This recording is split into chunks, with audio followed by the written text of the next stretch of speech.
दोस्तों सब्सक्राइब करें और इस बेल आइकन को दबाएं और पाएं वीडियो सबसे पहले। मैं भारत को भारतीयता की मान्यता के आधार पर फिर से खड़ा करना चाहता हूं, उस काम में लगा हूं। इसी तरह से शिक्षा व्यवस्था को स्वदेशी बनाना चाहते हैं। अभी जो शिक्षा हम लेते हैं वो मैकॉले की है। मैकॉले ने जो पाठ्यक्रम तय किया वही हम पढ़ते हैं, और दुर्भाग्य से मैकॉले जो पाठ्यक्रम हमको दे गया वो इतना रद्दी और बेकार का है जो जिंदगी में कभी काम नहीं आता। हम पढ़ते हैं, रटते हैं, कक्षा में जाकर उल्टी करते हैं। कॉपी पे लिखना माने उल्टी करना। 100 में से 96 नंबर ले आते हैं। अब उसका शहद लगा के चाटें तो क्या निकलता है उसमें से? 96 नंबर। जिंदगी में काम नहीं आती वो शिक्षा। मैं मेरा उदाहरण देता हूं। सालों साल मैंने पढ़ाई की, मेरा जीवन खराब किया। मैं नहीं पढ़ता तो बहुत अच्छा होता। जितने साल मैंने पढ़ाई की, जितना पैसा मेरे माता पिता ने मेरी पढ़ाई पे खर्च किया, जितना पैसा मेरे ट्यूशन पे मेरे माता पिता ने खर्च किया, अगर मैं पढ़ने नहीं जाता वो सब पैसा बचता और मैं उससे कोई धंधा और व्यापार करता तो करोड़पति होता।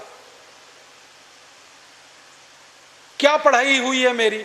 मैंने बचपन में पढ़ा x + y whole square is equal to x square plus 2xy plus y square, x minus y whole square is equal to x square minus 2xy plus y square. अब मेरे समझ में नहीं आता कि करूं क्या इसका मैं मेरी जिंदगी में।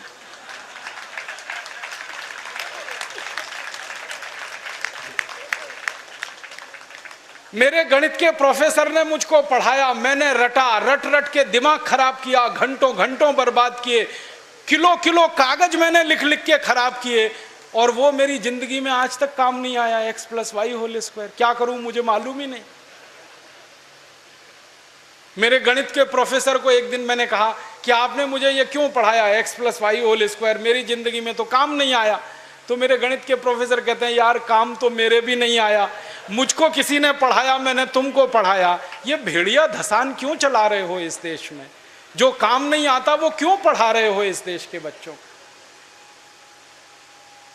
बचपन में मुझे पढ़ाया गया अमेरिका का पहला राष्ट्रपति कौन, क्या करूं इसका? मान लीजिए मुझे मालूम है अमेरिका का पहला राष्ट्रपति जॉर्ज वॉशिंगटन, करूं क्या? मालूम है मुझे, क्या करूं इसका? मैं सब्जी खरीदने जाता हूं बाजार में, सब्जी वाले को कहता हूं देखो मुझको मालूम है अमेरिका का पहला राष्ट्रपति जॉर्ज वॉशिंगटन था, वो सब्जी देगा क्या मुझे? फालतू में रटा रटा के मेरा दिमाग खराब कर दिया। अमेरिका का पहला राष्ट्रपति कौन? और मुझे इतना दुख होता है, तकलीफ होती है कि कोई मुझे ये पूछना शुरू करे कि तुम्हारे परिवार का पहला राष्ट्रपति कौन? मुझे नहीं मालूम। मेरे परिवार के राष्ट्रपति से मतलब मेरे दादा, दादा के दादा, दादा के दादा, दादा, कहीं से हमारा कुल शुरू हुआ ना, तो मेरे कुल का पति माने मेरा पहला पिता, वो कौन नहीं मालूम। और अमेरिका का पहला राष्ट्रपति मालूम है। और मुझे तो इतना दुख होता है कि अमेरिका का पहला ही राष्ट्रपति नहीं मालूम, 250 राष्ट्रपति मालूम है मुझे उनके, और मेरे कुल के 2.5 आदमी के नाम नहीं मालूम मुझे।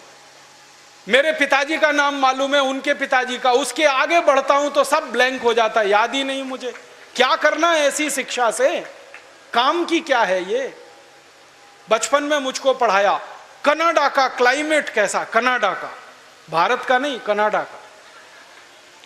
कनाडा की जलवायु क्या है, क्या करूं उसका कनाडा की जलवायु का? मैं तो कभी कनाडा जाने वाला नहीं, कनाडा मेरे घर में कभी आने वाला नहीं, उसकी जलवायु पढ़ के करना क्या है? मैं शिवपुरी में रहता हूं, मैं भोपाल में, ग्वालियर में रहता हूं, मुझे शिवपुरी की जलवायु मालूम है तो कुछ काम आने वाली है। कनाडा की जलवायु क्या काम आने वाली है? कभी जिंदगी में मौका मिला कनाडा जाने का, जिसका कोई दूर दूर तक संभावना नहीं है, तब जाके वो बात कभी काम आएगी। उसके लिए रट रट के, पढ़ पढ़ के दिमाग खराब कर दिया घंटों घंटों। ऐसा फालतू इतिहास पढ़ाया। अकबर बड़ा महान था, होगा, मैं क्या करूं? अकबर महान था, ठीक है, मैं क्या करूं उसका? मेरी जिंदगी में उससे क्या फायदा होने वाला है अकबर की महानता से? मतलब मैं कहना यह चाहता हूं कि जो ज्ञान हम ले रहे हैं हमारी शिक्षा में, वो जिंदगी में कभी काम नहीं आता। आप ईमानदारी से अपने बारे में एक दिन ये करना, मेरी बात है इसलिए नहीं, आपने जो जो पढ़ा है अपनी जिंदगी में याद करो, उसमें से कितना आपके काम आया। शायद आप 100 का नंबर निकालेंगे तो 5 भी काम नहीं आया, 5% भी काम नहीं आया। जो काम नहीं आया पढ़ा क्यों, फिर रटा क्यों उसको? और आप ऐसे सोचो, दूसरा उल्टा सोचो कि हमने जितना पढ़ा वो कितना हमें याद है। याद उतना ही रहेगा जो रोज काम आता है, बाकी कचरे को दिमाग निकाल के ऐसे ही फेंक देता है। जो याद ही नहीं रहे और काम नहीं आए उसको पढ़ना और पढ़ाना क्यों? तो मैंने सोचा कि शिक्षा व्यवस्था बदलना बहुत ज़रूरी है। हमारे बच्चों के ऊपर इतना बोझा हो गया है, इस बोझे ने बच्चों को ख़त्म कर दिया। कभी कभी तो मुझे इतना अफसोस होता है, अखबारों में खबर पढ़ता हूँ 12वीं कक्षा का रिजल्ट आया, इतने बच्चों ने आत्महत्या कर ली। क्यों? फेल हो गए। बच्चे थोड़ी फेल हुए हैं, परीक्षा की पद्धति फेल हुई है हमारी, बच्चे फेल नहीं हुए। बच्चों के बारे में तो सारी दुनिया कहती है कि वो तो कच्ची मिट्टी के घड़े के जैसे हैं, जैसा आप शेप दोगे वैसे हो जाएंगे। हमारे बच्चों को हमारे अध्यापक और परीक्षा वाले शेप नहीं दे पाए, इसलिए परीक्षा पद्धति फेल हुई है, बच्चे फेल नहीं हुए। मुझे तो कई बार यह कहने के मन करता है कि बच्चों को फेल करने वाले अध्यापकों को फेल करना चाहिए, क्योंकि उन्होंने पढ़ाया नहीं ठीक से, समझाया नहीं बच्चों को ठीक से। और इस शिक्षा पद्धति में क्या भेड़िया धसान है। 100 में से 90 नंबर लाओ, 99 नंबर लाओ, 98 नंबर लाओ तो आप बहुत होशियार हैं, 33 नंबर लाओ, 30 नंबर लाओ तो आप बिल्कुल बेकार हैं। न्यूटन को तो जिंदगी में कभी भी 30 से ज्यादा नंबर आए नहीं, बेकार है न्यूटन, वो तो सारी दुनिया में पूजा जाता है। कभी फेल, हमेशा ही फेल हुआ, पास ही नहीं हुआ कभी न्यूटन। स्कूल वालों ने निकाल दिया उसको कि हर बार फेल हो जाता है, ये पढ़ने लायक नहीं है। जब स्कूल ने निकाल दिया उसको, तब उसका दिमाग खुल गया और उसने गिरते हुए सेब को देख लिया और उसने गुरुत्वाकर्षण का सिद्धांत दे दिया। जो आदमी स्कूल में फेल हो गया था, अब सारी दुनिया उस पर पीएचडी करती है और उसके गुणगान करती है। माने फेल और पास होने से किसी व्यक्ति के जीवन का कोई लेना देना नहीं। आप आइंस्टाइन की अगर कहानी पढ़ोगे तो आइंस्टाइन तो 9 कक्षा के आगे पढ़ नहीं पाया कभी, निकाल दिया स्कूल ने उसको, क्योंकि वो कुछ और सोचता रहता था। स्कूल ने निकाल दिया और निकालने के बाद सारी दुनिया में E = mc² का जो सिद्धांत दे दिया, सारी दुनिया उसका गुणगान करती है और एक ऐसे आदमी को पूछती है जो स्कूल में 9 क्लास के आगे बढ़ा ही नहीं। मतलब मैं कहना चाहता हूं, 9 पढ़ जाए, 10 पढ़ जाए, 12 पढ़ जाए, 16 पढ़ जाए, इससे कुछ लेना देना नहीं। ज्ञान जो है ना, डिग्रियों से नहीं तौला जाता है। ज्ञान अलग चीज है, डिग्रियां बिल्कुल अलग चीज है। मैं तो इसी देश की कहानी देखता हूं। धीरूभाई अंबानी 9 क्लास फेल हो गया, पेट्रोल पंप पे नौकरी करना शुरू किया और रिलायंस नाम का एक एम्पायर खड़ा कर दिया जो सारी दुनिया में 4.5 लाख करोड़ का है। 9 क्लास फेल आदमी 4.5 लाख करोड़ का एम्पायर खड़ा करके छोड़ गया। इसका माने ज्ञान का डिग्री से कोई संबंध नहीं है। घनश्याम दास बिरला 4 क्लास पढ़े, स्कूल और गांव छोड़कर निकल गए, लोटा लेकर कलकत्ता पहुंच गए और इतना बड़ा खानदान बना दिया, बिरला एम्पायर, जो आज लाखों करोड़ का है। 4 क्लास पास आदमी ने किया। बिरला जी कहा करते थे कि क्लास पास करना कोई महत्व की बात नहीं है जीवन की तुलना में। तो हम जीवन को जीने वाली शिक्षा हमारे विद्यार्थियों को दें, ऐसी शिक्षा व्यवस्था हम बनाएं जिसमें डिग्री का महत्व ना हो, ज्ञान का महत्व हो, परीक्षा का महत्व ना हो, सीखने का महत्व हो, पढ़ाने का महत्व नहीं हो, सिखाने का महत्व हो। अध्यापक भी सीखें, विद्यार्थी भी सीखें, दोनों सीखने की प्रक्रिया में आगे बढ़ें। ऐसी एक शिक्षा व्यवस्था हम बनाना चाहते हैं और ये पूरी शिक्षा व्यवस्था मातृभाषा पर आधारित होगी, ये अंग्रेजी पर आधारित नहीं होगी। अंग्रेज आए तो अंग्रेजी आई, अंग्रेज गए तो अंग्रेजी चली जानी चाहिए थी। क्यों हमने रख लिया इस अंग्रेजी को? अंग्रेजी में पढ़ाते हैं अपने बच्चों को, मार मार के सिखाते हैं, बच्चे बेचारे अक्सर उसमें फेल हो जाते हैं। हिंदुस्तान के बच्चे गणित में पास होते हैं, भौतिकी में पास होते हैं, रसायन में पास होते हैं, अंग्रेजी में फेल हो जाते हैं। होना ही चाहिए उनको अंग्रेजी में फेल, क्योंकि अंग्रेजी विदेशी भाषा है। मुझे आप एक अंग्रेज बताइए और दिखाइए जो हिंदी में पास हो जाए, तो मैं अंग्रेजी में पास होकर दिखा सकता हूं। जब कोई अंग्रेज हिंदी में पास नहीं हो सकता, तो हम भारत के विद्यार्थियों से क्यों अपेक्षा कर रहे हैं कि वो अंग्रेजी में पास हो? और अंग्रेजी भाषा नहीं है पास होने लायक, ये तो भाषा ही रद्दी है। इस भाषा का इतिहास जब मैंने पढ़ा, 5वीं शताब्दी में तो ये भाषा आई, माने मुश्किल से 1500 साल पुरानी है।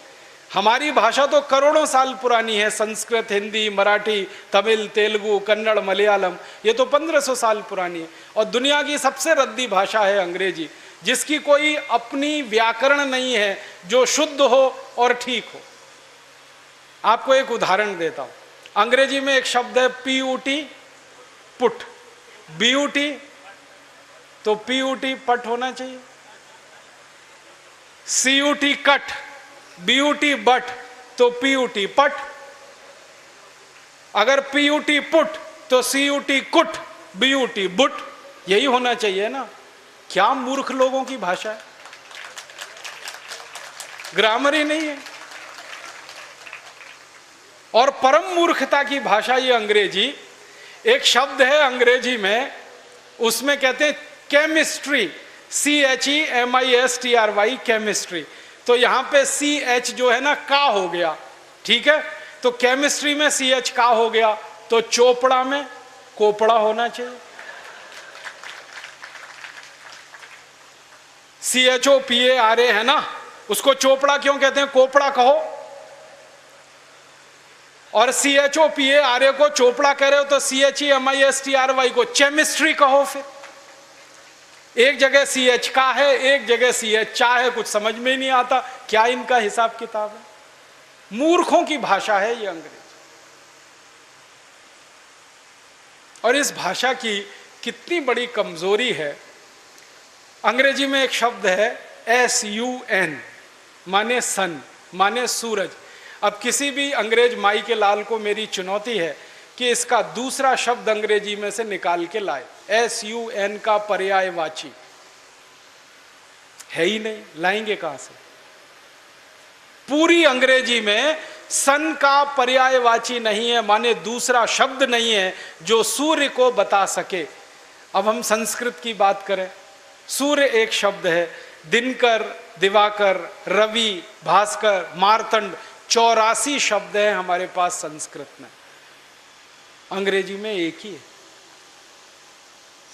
एक शब्द है अंग्रेजी में मून, एक ही है, चंद्रमा।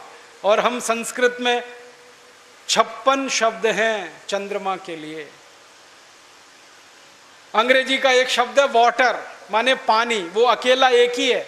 वो नदी का पानी हो या नाले का, कुएं का हो या तालाब का, सब पानी वाटर है।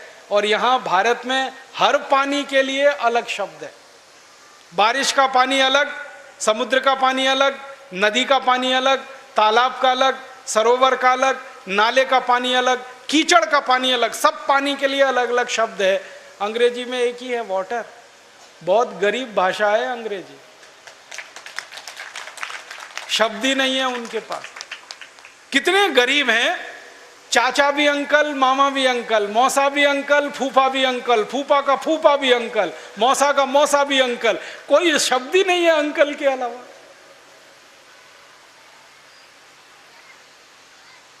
और चाची, मामी, मौसी, सब आंटी, कोई दूसरा ही शब्द नहीं है उनके। हम तो मूर्ख लोग इस अंग्रेजी में फंस गए। अकल नहीं हमारी तो मारी गई है। हमारे देश में जो अंग्रेजी पढ़ गए ना, अकल उन्हीं की मारी गई है। जो नहीं पढ़े वो बहुत होशियार। पता है, मैं कुछ लोगों के घरों में जाता हूं। मैंने जिंदगी में एक नियम बनाया। वो नियम यह है कि होटल में खाना नहीं खाऊंगा, होटल में ठहरूंगा नहीं। तो झक मार के मुझे घरों में ही ठहराना पड़ता है, खाना खिलाना पड़ता है, क्योंकि मैं खाता नहीं, होटल में ठहरता नहीं। तो हर बार नए नए घरों में जाता हूँ खाना खाने, रहने के लिए। तो अंग्रेजी पढ़े लिखे लोगों के घर में भी जाता हूँ, तो वो कैसे मूर्ख दिखाई देते हैं मुझे उसका उदाहरण बताता हूँ। वो ना तो अंग्रेज है ना तो हिंदुस्तानी है, खिचड़ी है बीच की। और वो खिचड़ी कैसी है, किसी के घर में गया तो पिताजी का नाम घर में रामदयाल, माताजी का नाम गायत्री देवी, बेटे का नाम टिंकू। अब मैं यही पूछता हूं कि रामदयाल और गायत्री देवी का टिंकू कहां से आ गया?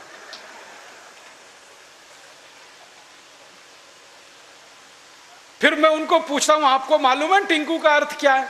उनको नहीं मालूम। नाम रख लिया बच्चे का टिंकू, अर्थ नहीं मालूम। ऐसे मूर्ख लोग, अर्थ मालूम नहीं, नाम रख लिया टिंकू टिंकू टिंकू। फिर डिक्शनरी खोल के दिखाता हूं उनको। अंग्रेजों की सबसे पुरानी डिक्शनरी है वेबस्टर डिक्शनरी। उसमें टिंकू का अर्थ है आवारा लड़का।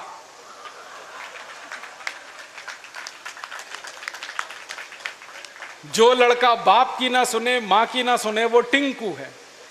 और हम क्या कर रहे हैं, पढ़े लिखे मूर्ख लोग, आज्ञाकारी लड़के को टिंकू टिंकू टिंकू बोल बोल के आवारा बनाने की तैयारी कर। ऐसे अंग्रेजी मूर्खों के घरों में जब मैं जाता हूं तो ऐसे ही नाम मिलते हैं, बबली, डबली, डब्लू, बबलू। क्या मतलब है डब्लू, बबलू, बबली, डबली? डिम्पल, ट्विंकल, कुछ मतलब ही नहीं। कुछ भारत में नाम की कमी हो गई है क्या? और इससे भी बड़ी बड़ी मूर्खताएं मैं देखता हूं। कोई अधकचरे हिंदुस्तानी, माने आधा अंग्रेज आधा हिंदुस्तानी के घर में जाऊं तो इंप्रेशन जमाने के लिए, माने रौब जमाने के लिए अंग्रेजी झाड़ेगा। हाँ, भले गलत सलत, लेकिन झाड़ेगा जरूर, रौब पड़े उसके ऊपर। वो क्या कहेगा, हिंदी में भी बोल सकता है, वो बात नहीं बोलेगा। वो कहेगा, oh Rajiv Dikshit, she is my missus. तो मैं पूछता हूं, really she is your missus? क्योंकि उसको मिसेस का अर्थ नहीं मालूम। मिसेस का अर्थ जानते हैं क्या है? हर देश की अपनी सभ्यता, अपनी संस्कृति होती है, तो उसमें से निकले हुए शब्द की भी अपने इतिहास और संस्कृति की व्यवस्था होती। इंग्लैंड की सभ्यता कैसी है मालूम है? इंग्लैंड की सभ्यता में एक सबसे खराब बात है जो आपको कभी पसंद नहीं आएगी, कि वहां एक स्त्री और एक पुरुष जिंदगी भर साथ कभी भी नहीं रहते, बदलते रहते हैं। जैसे हम कपड़े बदलते हैं ना, वैसे वो एक दूसरे को बदलते रहते हैं। एक पुरुष की 20 स्त्रियां हो सकती हैं, एक स्त्री के 20 पुरुष हो सकते हैं। मेरे कई दोस्त हैं इंग्लैंड और यूरोप में जिनकी 40-40 शादियां हुई हैं, 41वीं करने को तैयार है। ये उनके यहां चलता रहता। इसको उनकी भाषा में कहते हैं एक्स्ट्रा मैरिटल अफेयर्स, पर स्त्री गमन पर पुरुष गमन। तो एक पुरुष कई स्त्रियों से संबंध रखता है, एक स्त्री कई पुरुषों से संबंध रखती है। तो पत्नी को छोड़कर जितनी स्त्रियों से संबंध रखने वाले होते हैं, वो सब मिसेज में जाते हैं। माने मिसेज का अर्थ है धर्म पत्नी को छोड़कर कोई भी महिला जिसके साथ आप बिस्तर में रात को सोएं, वो मिसेज होती है, पत्नी को छोड़कर। अब यहां धर्म पत्नी को मिसेज बनाने में लगे हुए हैं। मूर्खों के मूर्ख पता नहीं कहां से पैदा हो। मिस्टर का मतलब उल्टा है, पति को छोड़कर कोई भी पुरुष जिसके साथ आप रात बिताएं वो मिस्टर होता है। यहां पति को मिस्टर बनाने में लगे हो। छोड़िए इन अंग्रेजी शब्दों को, इनमें कुछ दम नहीं। और एक तो सबसे खराब अंग्रेजी शब्द है, पता नहीं लोग बोलते कैसे हैं उसको, मैडम। आप जानते हैं मैडम कौन होता है यूरोप में? अंग्रेजों की संस्कृति में जहां पर परस्त्री गमन होगा वहां वैश्यावृत्ति होने वाली है कि नहीं? परस्त्री गमन, पर पुरुष गमन, वैश्यावृत्ति चरम पर होगी। तो वैश्याएं जो अपने कोठों को चलाती हैं, अपने वैश्यावृत्ति के काम में लगी हुई वैश्याओं की जो प्रमुख वैश्या होती है उसको मैडम कहते हैं।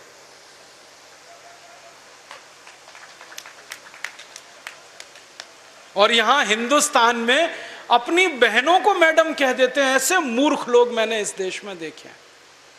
अपनी धर्मपत्नी को मैडम कहने में शर्म नहीं आती, ओ मैडम इधर आओ। और वो धर्मपत्नी को भी शर्म नहीं आती मैडम कहलवाने में, वो भी कहती है मैडम कहो मुझको। जान तो लो कि मैडम होती कौन है, फिर कहलवाओ। अपने भारत में कितने सुंदर सुंदर शब्द हैं। श्रीमती, श्री माने लक्ष्मी, मति माने बुद्धि, बुद्धि माने सरस्वती लक्ष्मी, तो जहां सरस्वती लक्ष्मी एक साथ निवास करे वो श्रीमती, उसको हमने मिसेस बना दिया। ये मूर्खाधिपति हमारे देश में अंग्रेजी पढ़े लिखे, इन्होंने बड़ा सत्यानाश किया, बेड़ा गर्क किया इस देश का। इस अंग्रेजी भाषा ने किया, फिर इन्होंने और ज़्यादा किया। मेरा आपसे हाथ जोड़कर निवेदन है, इस अंग्रेजी भाषा में मत फंसिए, कुछ इसमें रखा नहीं है, दम नहीं है। कभी कभी तो मैं लोगों के घरों में जाता हूँ, इतना गुस्सा आता है मुझे। कभी कभी अंग्रेजी पढ़े लिखे लोगों के घर में जाता हूँ तो छोटे छोटे बच्चे होते हैं ना, उनको उनके माता पिता कहते हैं, देख बेटा अंकल आए हैं, जरा पोएम तो सुना। मैं कहता हूँ भाई मैं अंकल नहीं हूँ, मुझे या तो मामा बना लो या चाचा बना लो, दोनों में ही आपका फायदा है, मेरा भी फायदा है। मामा बनो तो भी फायदा, चाचा बनो तो भी फायदा, अंकल में तो कुछ रखा नहीं है। फिर उनके माता पिता को कहता हूँ, ये आप इनको पोएम क्यों सुनवाते हैं, कविता सुनवाओ ना। तो उनको पोएम और कविता का अर्थ ही पता नहीं है, पोएम अलग है, कविता अलग है। अब वो बच्चे चालू हो जाते हैं टेप रिकॉर्डर की तरह से और पोएम सुनाते हैं मुझको, rain rain go away come again another day little baby wants to play. अब मैं बच्चे को पूछता हूं, तुमको मालूम है इसका अर्थ क्या है? नहीं मालूम। किसने सिखाया? मम्मा ने सिखाया। मम्मा को पूछा, आपको अर्थ मालूम है रेन रेन गो अवे? नहीं मालूम। किसने बताया? टीचर ने बताया। टीचर को पूछो, उनको भी अर्थ नहीं मालूम। तो रटाया क्यों फिर बच्चे को? अर्थ ही नहीं पता। फिर बच्चों को मैं बताता हूं, देखो इसका अर्थ ये है, बारिश बारिश तुम चली जाओ, मत आओ क्योंकि मुझे खेलना है। माने छोटे बच्चे को खेलना है, इसलिए वो बारिश को कह रहा है, बारिश बारिश तुम चली जाओ, यहां मत आओ क्योंकि मुझे खेलना है। अब ये बच्चे कविता गा रहे हैं, बारिश बारिश तुम चली जाओ, यहां मत आओ, मुझे खेलना है, और ये ईश्वर से प्रार्थना के रूप में कविता है। करोड़ों बच्चों ने ये कविता गाई और ईश्वर ने सुन ली तो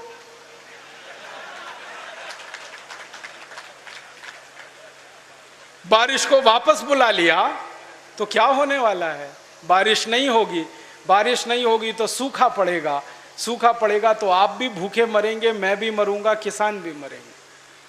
इतनी अकल नहीं है हमको, ये रेन रेन गो अवे कितनी खतरनाक चीज है।